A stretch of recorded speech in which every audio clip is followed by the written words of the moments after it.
We recently have been getting a lot of different interviews with Miyamoto, and now this one that we're going to cover today is a little interesting. At the very end of this interview, I actually kind of have a different mindset on it, and I actually think it's a pretty good thing overall because this opens up the possibilities for creativity, and I think that's exactly why he was saying the things he said during this interview. So right before we do hop into it, thank you guys so much for 10,000 subscribers, guys. It goes such a long way. So if you are brand new, subscribe to the channel so you don't miss all the new Nintendo and gaming news, because we always got a lot to discuss, because stuff is truly dropping all the time. So in this article by George Young, we have an interview with Miyamoto saying that he doesn't play video games by himself anymore, and this is years after confirming that Nintendo hires people who are not super passionate game fans. Now, this specific idea is the topic that I really want to go into in this video, but of course, let's just cover the interview before we start yapping. I do want to hear your opinions on this because I think you guys will have some really interesting takes, and I would love to hear what you guys have to say. Saying that Miyamoto says he does not play video games anymore, except for when the grandkids come over. The veteran game designer is well known for his multiple hobbies outside of gaming and has previously said he looks to hire those who have interests other than video games. Miyamoto talks about his current gaming habits. When asked if he plays the Nintendo Switch, he says, "Well, I don't play games by myself anymore," with a slight chuckle, because it is very ironic. You know, he is a legend in the gaming atmosphere and definitely a figure that has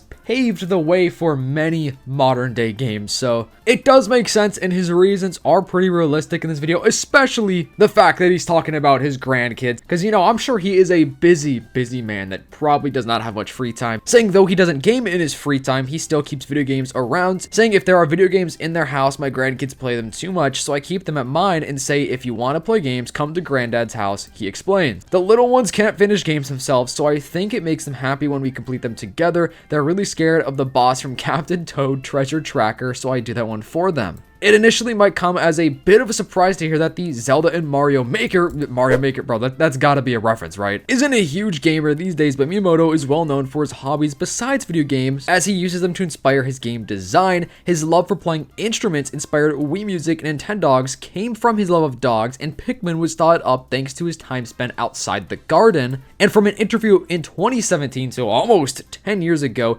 Miyamoto talked about how they look for people that have outside hobbies and not just, you know, video games as their life, saying, "I always look for designers who aren't super passionate game fans. I make it a point to ensure that they're not just a gamer, but that they have a lot of different interests and skill sets." He even explained that some of the people he hired literally have not played a video game before joining Nintendo. Now, that is just wild, but at the same time, this is just such a Nintendo thing to do. Like, this is so Nintendo. They are always doing just the strangest, you know, out of the box things. And now here's why exactly I think that it's actually a really good idea that they have done this. And listen, this is from 10 years ago, so they have been hiring people that don't make video games their whole life and, you know, have outside hobbies for a long time now, and look where we are at, man. Nintendo has been growing and growing and growing, so obviously this was a good decision by them. But essentially the reason why this is so important is because of the simple fact that when people have, you know, other knowledge of and other hobbies and stuff like that, you know, such as how Miyamoto likes music and his love of dogs and that he likes to spend time in his garden,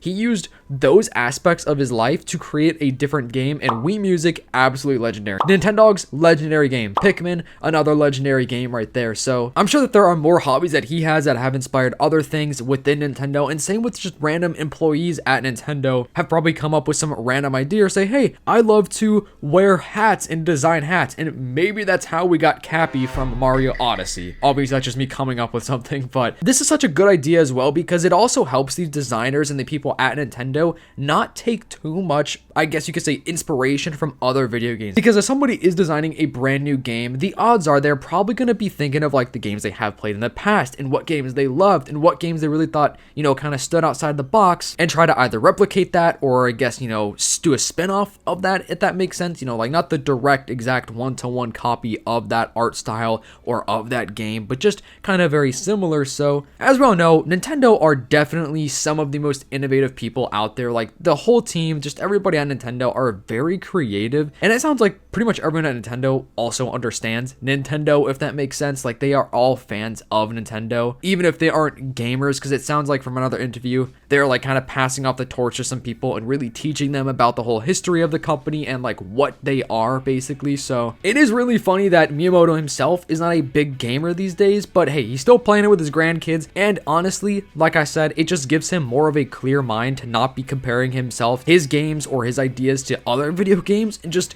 doing stuff that is a little bit different. And this is exactly why Nintendo continues to succeed, is because you already know that Sony and Xbox are really not making these weird, different, odd creative games like Nintendo are. Not saying that they haven't in the past ever. I'm just saying, like, Nintendo, they are dropping pretty much banger after banger recently. So I wish this interview was longer. This was a pretty short one, but it also reminds me of this other interview where he basically was saying that he's very happy that the Switch did sell as much as it did and for as long as it did, and that customers aren't always looking for the best specs, just talking about how fans literally just want to play a good game. It doesn't necessarily matter if it's the, highest resolution, the best looking game of all time with the most realistic graphics, where, yeah, that stuff is awesome, and I definitely am glad that there are games like that, but that's not the only thing you need from gaming, and that's another thing where Nintendo does shine. They step outside of the box. They're not making a game like Assassin's Creed Black Flag Resynced where it looks fantastic. That game looks so cool, and I really want to play that game very soon, but Nintendo games still look good. Like, the colors are great, the animation styles are very cool in my opinion, and I think they do visually look good, but like the consoles are usually in the past. Like, the consoles have typically older specs than the current,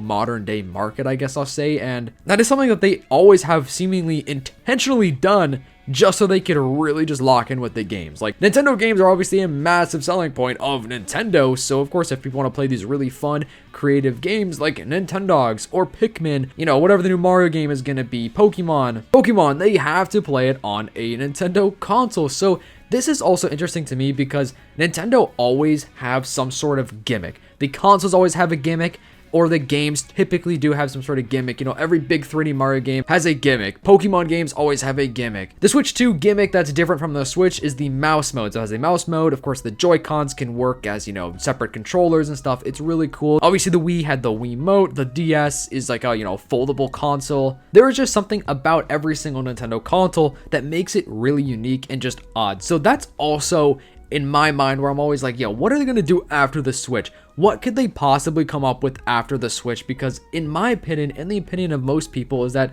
the Switch is almost like the ultimate console design. The Switch 2 is a more powerful Switch, meaning it is capable of playing bigger and better games, still like a very good frame rate and resolution and stuff like that. Of course, comparing it to a crazy PC or certain games on the PS5 and Xbox, there is a difference with some stuff, of course, but it's still impressive that it can run what it can't run. So I don't know, man, maybe the Switch 3 is going to be a thing where maybe the dock is a lot smaller, because that's one thing that I do think could change is the dock, and I do think in the future Nintendo will release a dock that's just almost nothing, that is essentially just plugging in the Switch. I still think that they'll have something where you can hold the Switch up, so that way it's not just like leaning on something or just sitting, loose on a table or whatever. But I think the docks could definitely improve, and in the future, of course, technology is going to get better, so the Switch 3 is probably going to be way more powerful and could easily run some of these future games that are going to come out, the AAA titles, the new Nintendo first party titles and stuff. But I do want to know what you guys have to think about this, because I think these interviews we have been getting recently are super interesting, and I love